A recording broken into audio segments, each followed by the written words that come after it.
Hola, hola.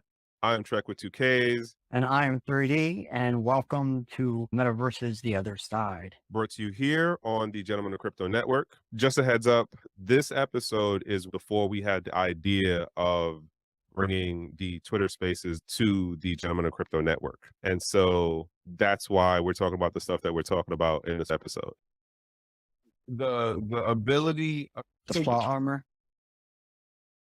so this then goes to the point of like being able to storytell in like narrative of, all right, we have to consolidate in order to be able to maintain people's attention, and it's just going to be one thing. Because like I said, like it definitely didn't click to me until that one scene, and I was like, wait a minute.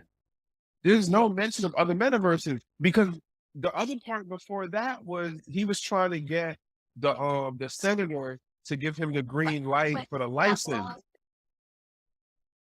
And it's Yeah, like, yeah. well, And you know what that license is about, right? Like, if you remember in the first Lawnmower Man, the guy who invented the system, he kept telling Joe, you got to keep your heart rate down. You got to be careful because basically you could have a heart attack or a stroke or a seizure is what the main worries of concern was, right? So you could die because of one of these three reasons. And the Lawnmower Man 2, though, the way everybody plugs in is there's basically you're almost directly connected to electricity. So Joe puts into the system that the electricity stuff that you have on is how he can kill you. So that license allows him to basically legally murder people. okay. Other things Because I if you know, think about it, like that whole system is up and running. You don't need a license if it's already working. The only license he needs is to be able to legally murder. wait, that was in 1 or 2? That's in, well, the only part that I said from one is where the guy who originally built the system was telling Joe, hey, be careful because, you could have a heart attack or a stroke or a seizure. And he doesn't say it direct. I think he says heart attack, but he was just like, you have to keep your heart rate down. You have to be careful. You have to stay calm because, you could die in this. And then in Lawnmower Man 2, he just basically explains that it's electricity that's killing people when you die in the metaverse. All right, I think I missed that scene. Which then makes me wonder, is that why the business dude was kind of apprehensive to jump in? Because there was that little scene. Yeah. Okay. Because he would have been one of the only other people that knew what was going on. Because Job was the only one building, right? And everyone else in the company had not a clue what Job was going on, but Job still had to give reports. So the only other person who would actually know that their electronics is murdering people would actually be the guy getting those reports. And I'm assuming that's who it is, just from when, like you're saying, he didn't want to jump in the metaverse. He didn't want a whole lot to do with it. He just wanted to keep real strict control on Job. And I think that's why, because he knew Job was kind of crazy. Right. Okay. So then, man, what happened? There was another scene that caught my attention to, hardware. Oh, okay. The Egypt thing, the chip. And I was Yeah. again, another thing of like, it's the 90s. There's certain visual cues that we're running with that they are definitely not, um I can't even say that it wasn't technically correct, but I do wonder what was the idea behind making it a pyramid, one. And then two, I feel like they didn't actually explain how it worked. Like that diagram that Yeah. they showed the senator, where it's like, oh yeah, this is the Senate thing, and here's the out part, blah blah blah. And I was like, wait, but that's just internet connection. That doesn't really Mm-hmm. say anything about what this pyramid chip looking, the chip that is in the form of a pyramid does. And then it turned out that towards the end, when Joe gets messed up, and then he's like, oh, what's happening? And then the guy was like, Egypt, it's Egypt, Job. And it's like, well, what the fuck does it mean? Like, was there a function that, or was there a line of code that he needed to work around to have to be able to process something? You have no fucking clue what that actually was.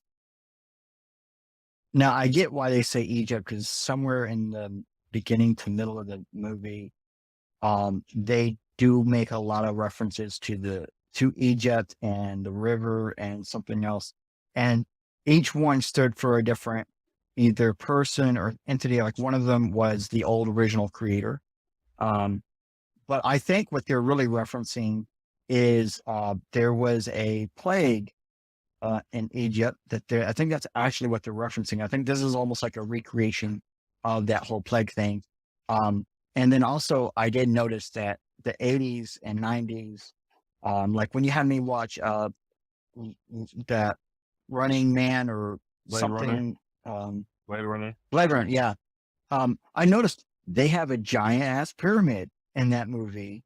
And then like I noticed that artificial intelligence, if you remember that movie AI from back in the day, is actually just a remake of Blade Runner minus the murder. It's kind of weird, but but still, giant pyramid. And then you also have Hellraiser came out around the same time frame. So pyramid, and maybe that was the whole, like, since pyramids were like really heavy in sci-fi, and we had Hellraiser, which had the box that if you make into a pyramid, it's a knife and it kills people, you can kill people with it, whatever. Maybe that was their perspective. So one of the critique videos talk about, I think Stargate came out around the same time. Yeah. Well, no. Wait. The movie, not the TV show. I believe Lawnmower Man 2 came out before Stargate. But still, regardless of which one actually came out first, they all, like, sci-fi at the time, were big on Egypt, and we had just got into before that, or around the same time frame as that. Or King Tutankhamun, I can't say his name, but King Tut's tomb and stuff, and Gonzo's casket, and Egypt was a big thing, and there was the plague in Egypt where if you got into Egypt and you didn't go down the Nile and you kill someone in Egypt, you're born to die. Basically, you're going to end up dying. But I think they're aren't you already alive? No, it means that you'll go to sleep and then wake back up one day. Okay, got you. But that whole, like, like, because I hate to say, like, I remember being alive back during this time frame, and I remember, learning about.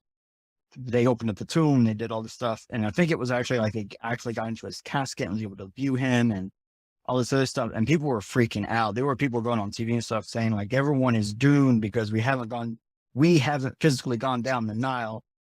And I had a teacher back then say that the Nile in the thing was actually a reference to knowledge.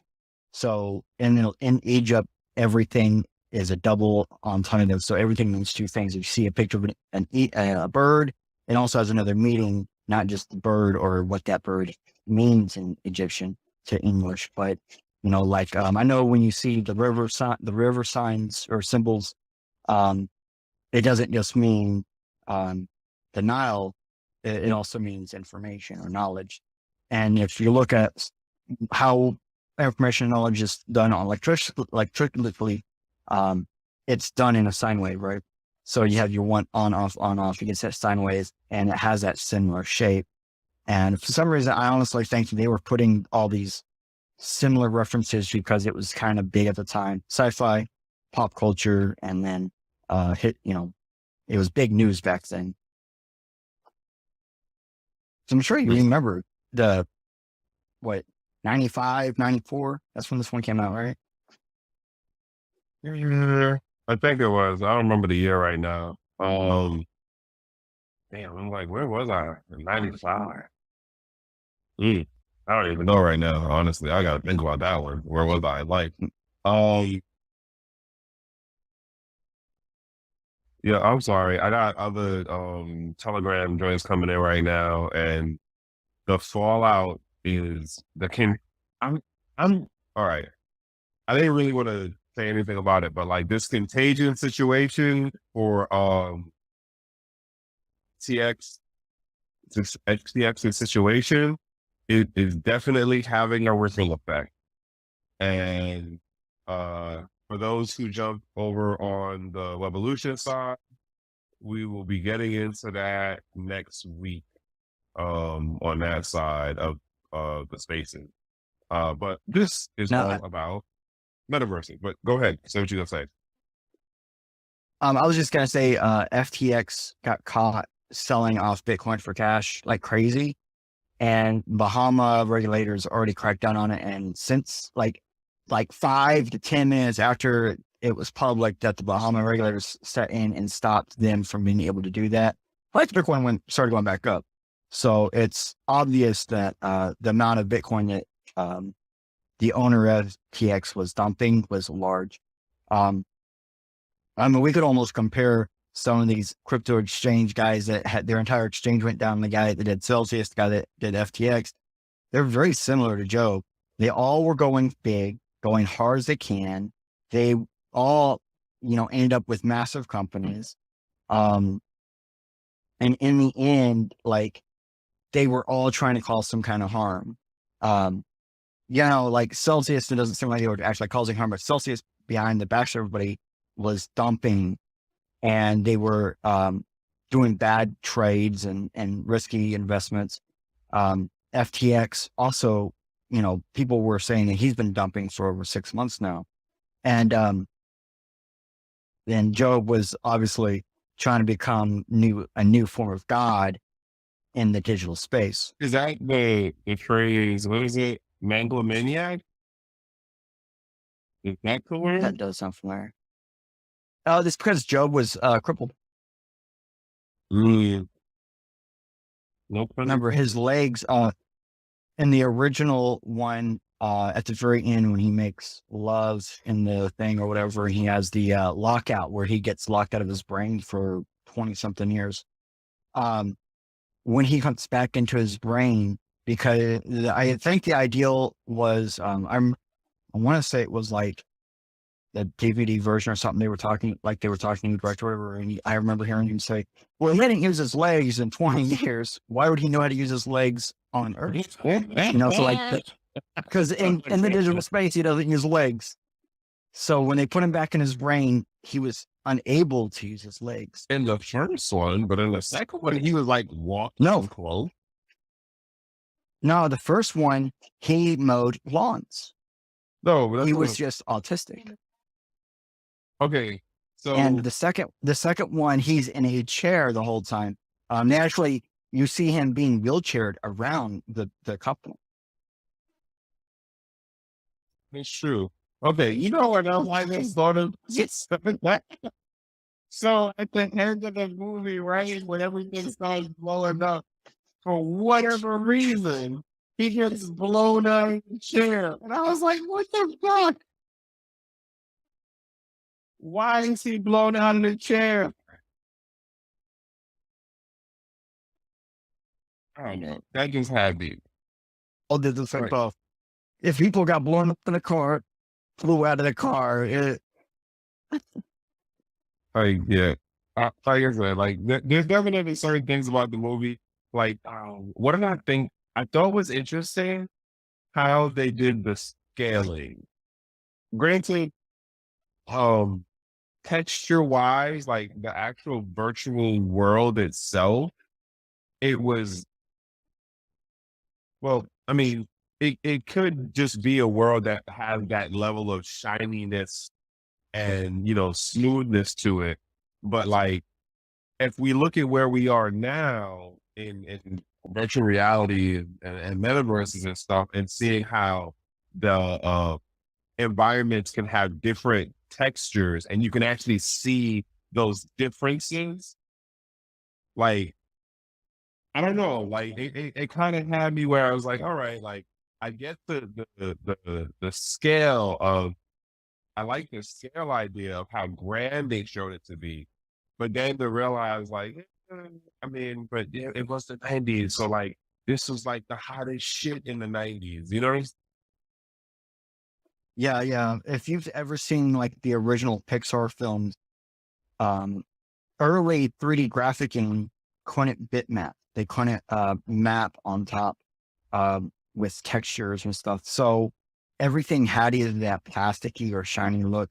But in reality, with this movie, I think what they were really going for was it's the exact opposite of reality in a city. Not reality in general, because we did see later on when they went to that one guy, the original creator, who was living out in the middle of nowhere, everything was normal.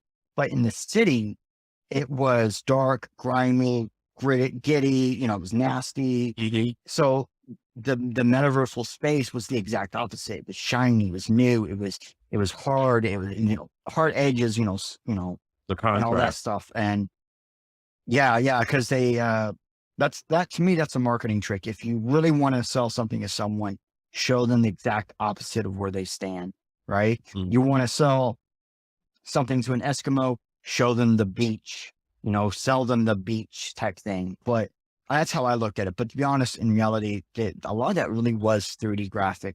And that's kind of how the graphics were back then. Right. What's another scene that got me? Oh God, I really do wish I'd have wrote some of the scenes down. Just like this one and then this one. Yeah, it's like, I like the Tron reference with the digital bikes. Like, that's a total Tron reference. Ooh, that's I didn't another one even we have to catch do. that. We have to do Tron. Okay, goes on. Yeah. Okay. Cyberbike, bro. I think they said the exact same name as it is in Tron. And as odd as it is, I've never seen the original Tron. I've just seen a parody of the original Tron and a bunch of Tron clips. All right. But and I do believe that was the actual term for the motorbikes or whatever they would call I didn't even cyberbikes. fucking see Tron. I mean, I didn't even catch that was a Tron reference. All right, so let's do Tron next week then. Sounds like a plan. All right, right. So Tron next week. What was I gonna say? Okay, so Tron reference. Okay, other thing that I thought was kind of interesting, what they were trying to do. Again, making that crossover of the real person crossed into the virtual space, and it visually looked indistinguishable from the real world. But then, like, when you got into looking at like from a outside view of the virtual world, you saw the difference of how the structure looked, at least for the version of that of what he created, compared to like what the little more micro enclosure compartments were, if that makes sense. Okay, so you're talking program versus full system. So like when they were loading those little programs like go motorbike racing and do all their side adventure quest stuff, you're right. It was very, very realistic, right? And then when you go into like the thing that they're running all that on, it's absolutely different. And you're right. That's actually kind of cool of a aspect to do, draw people in with the realism and then show them they've been fooled almost. Mm-hmm. Yeah, I was just thinking about that.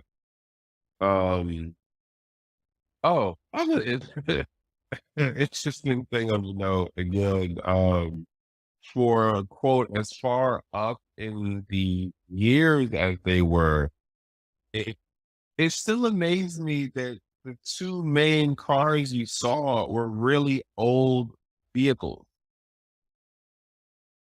Yeah, not even like, And what you're what you're talking about is like, even for the time, the mid 90s, that car was old, right? The van Yeah. was old.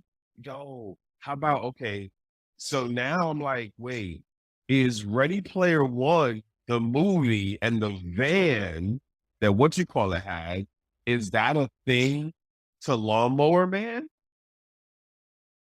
It could be. Could be. There's something I did not think about. That's definitely something I did not think about. Damn, yeah, I think that probably is. But also I'm thinking of number 5, the robot. He does the van thing too. Wait, number 5? Short Circuit, I think it's the name of the movie. Oh, okay. Yeah, Johnny 5. Yeah. What's with the van? Is the van, is there a trope that we don't know about when it comes to vans and sci-fi? Van life was a thing in the 70s, right? Or 80s. I can't remember. Van life, like living in a van.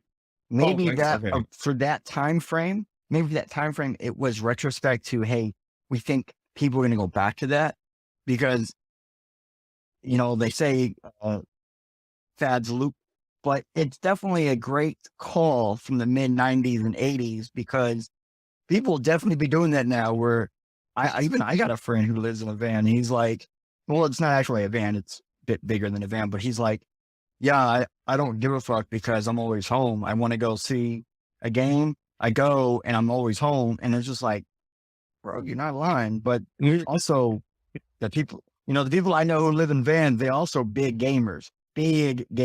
And Lawnmower Man 2, these kids were gamers. Yes. The whole thing started off about gaming. Okay.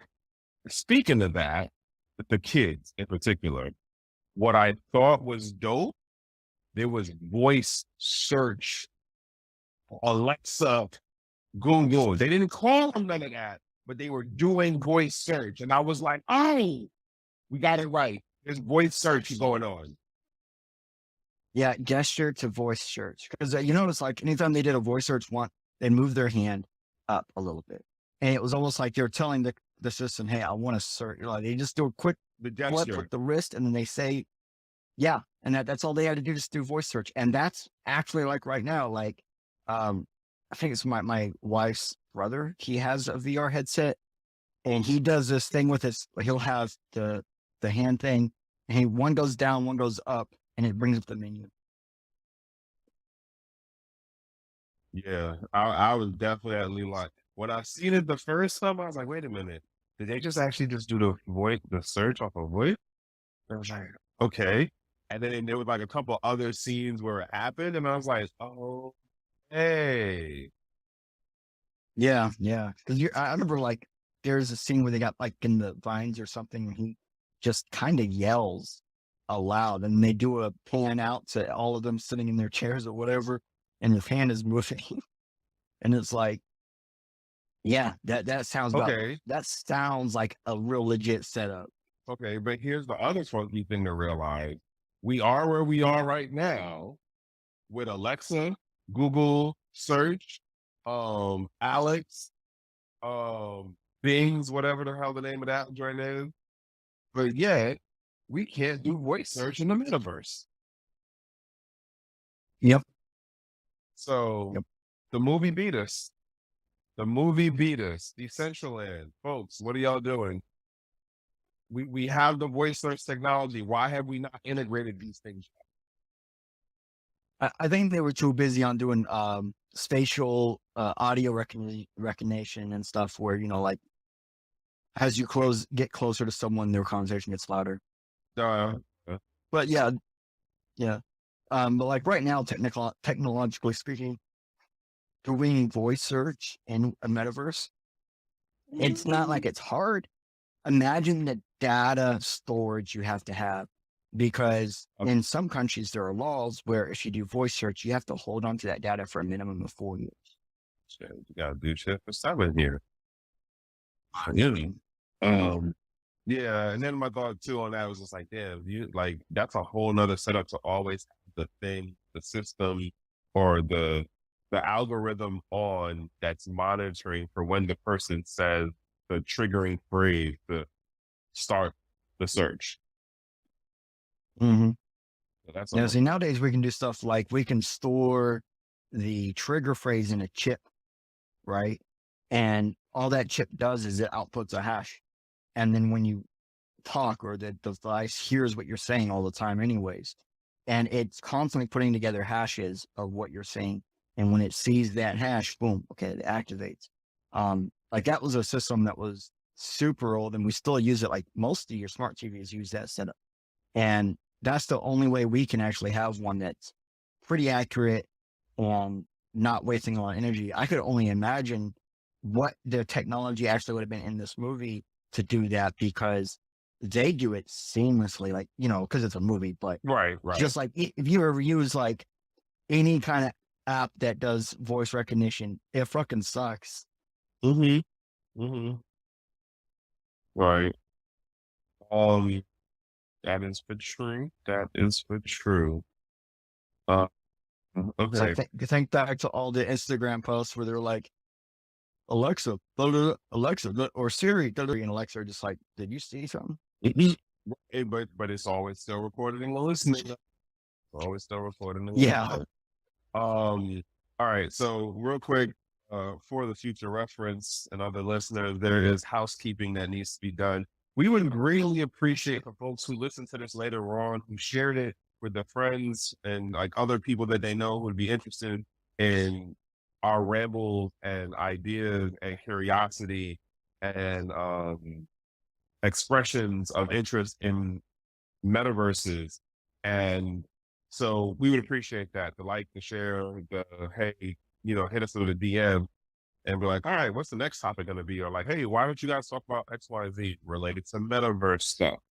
We're not doing price speculation. We're not about the price talk stuff. We're about curiosity in the tech and like how close and far are we off from the reality of metaverses and how they work now to where they're going to be like in the coming years, right? Some of the things we do is look at the past as far as movies and things that we, you know, talked about 2 years ago, 3 years ago, 5 years ago, and how we've seen the technology progress. I say all of that to say, if you hear this at some other point, please do share. Hit us with a DM or something and be like, oh, were we talking on our ass? Or did we like say something that had you like, oh, wow, I didn't even think of it like that. Just saying, we would appreciate. The other thing to note again is these recordings are being put together to bring into the YouTube ecosystem, and we're probably going to work on something else too visually. I'm sorry, as far as another streaming platform, but right now it'll be the YouTube joint going through the Gentleman of Crypto Network, and the title is going to be Metaverses, the Other Side, and basically taking all of, like, what are we, like 3 months in now, bro? 3 months? Barely. Well, I think we're just hitting 4 months. Oh wow! I think this was the start of the forced month, but after. Go ahead. Hello? And oh, come on. Yeah. Okay, sorry. Somebody just tried to call me. Can you hear me? Yeah, sorry. Somebody just tried to call me.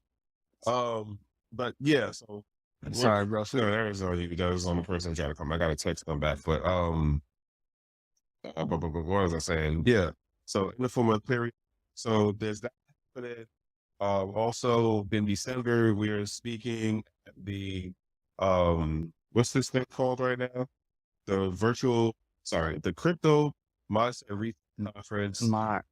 Yeah. Which will be the 12th and the 13th of December. We believe. We're 95% sure that the 13th is one of those days. It's either going to be the 12th and the 13th or the 13th and the 14th. But we're 95% sure about the 13th. Shout outs and thank you to Crypto Mindset Reese, the Crypto Vegas crowd, which him and his people work to do that whole meetup thing. If you're ever out there in Vegas, definitely look to Google them up. As well as our Spore Baby, because we worked to design and build out his metaverse plot space within the Uplift ecosystem, which is based on Minecraft. If you are familiar, the bottom line is hashtag we are not tourists in this metaverse thing. Like, we do stuff. We do a fair amount of things. Other thing to note is we're running a second iteration of our hackathon, and we're still working out actual name and stuff. But the interesting thing is that we got more coins to give away to the winner, and we got somebody, Mr. Bob, actually donated a plot within the Uplift Metaverse. So somebody's going to be able to win that too, as well as some swag and coin. So we got some, it's crazy how it happened, but it happened that we got more stuff now for the second iteration of the Builder DAO Metaverse Hackathon. That is not the official name, but we are going to do another Metaverse Hackathon where you actually have to do some hacking in a metaverse. It's not about making commercially viable products. It's about hacking. Yeah, it's like going back to base. Like, let's actually do something. That might be a tagline. Not like going back to base. I do. Yeah, that would be badass. I do want to point in. We still have to rate this movie. Yes. To as close. So it's like, if it's not close to real life, 0. If it's as close to real life or on point, it's a 1. So that's just a 0 to 1 on user interface, user experience, hardware, and then the actual metaversal experience that we see in them. Okay. So, user experience. I would say that for the movie, they were actually more than where we are, but yeah, it's a movie. I would give them a 1 on that. As we were explaining about like how the scenes worked and what they were conveying in like the micro space versus the macro of it. And then the interface, I think they were on a 1 on the interface because it was hardware that had a smaller silhouette compared to what we have now with like Oculus and the other like huge headset, things. We're not at the full, like, just put on your glasses. We're definitely not at the, okay, here are the contacts, do it that way. But I would give it a 1 on that as far as like, it was a,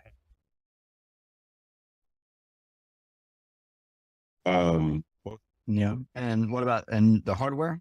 Hardware. Isn't that user interface? No, you just did user interface. I'm saying next one is hardware. All right, so hardware then. Hardware. That was another thing that wasn't addressed. The data storage and the infrastructure for the throughput. That was not addressed.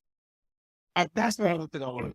No, they just expected us to believe that they had like, terabyte capable mini disks and 3.5 floppies. And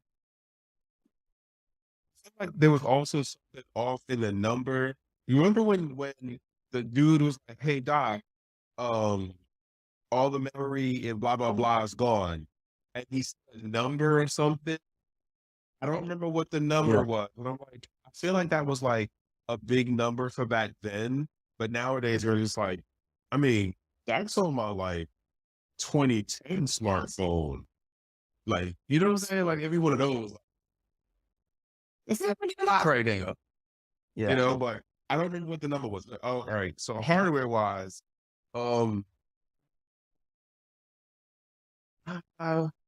See, all right. User interface is the device. Like, I feel like we got to go through a thing of like really break it down. The metrics. Again, folks, these are not scientific or super like blah blah blah. And I might be like picking or what is it, splitting hairs right now as far as like UI versus the device or devices. Because I think that there's kind of a difference here. Because I don't know what I'm supposed to say the devices are. Because like even The devices are like the things they put on those weird flipped backwards chairs. They also have power gloves in this movie. Power glove. okay, so then what That what kind are of we stuff. saying the UI was then? Like the people when they go into the metaverse, they have a UI they had to deal with to get started to load stuff. Now in this movie, the UI disappears immediately after that once they load in, but they do have a user interface with the metaverse once they're in. And that's actually what that was referring to. And then Okay. how their experience is in that metaverse is their UX or user experience. Hardware is the devices and stuff they use to connect. Okay. And then metaversal experience is like what we see them having. Okay. So in UI, I'm going to say 0 because when I go into what you call it as this regular phase of uploading or whatever, jumping in, I don't have that crazy ass like falling whoosh. So yeah, I'm saying 0 on that. The hardware is the 1 because I like that their stuff was a little bit more sleek. Granted, that whole thing of like the 90s and wires and all that stuff. What was the other one we said? Well, you have their UX and then their the in general metaverse experience that we see in them. So, I mean, based on like how the scenes were cut for the movie compared to where we are now, like they were, even though like they were all in regards to what year the movie was, but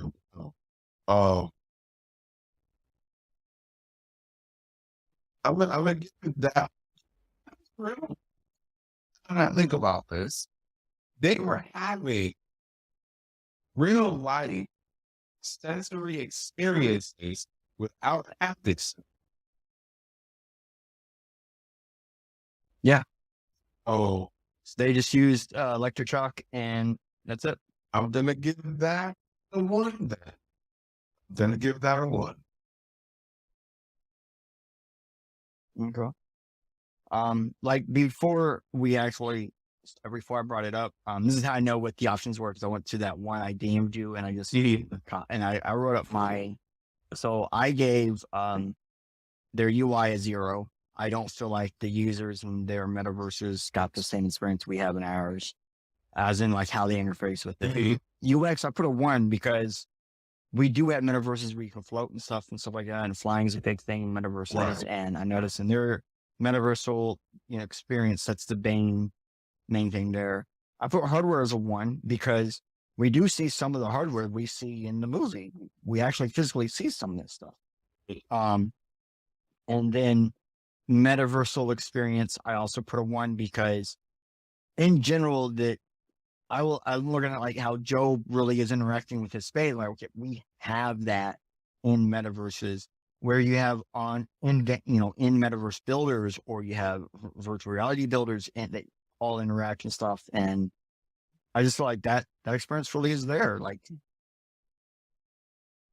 I almost feel like this movie was more on point to reality than the last one.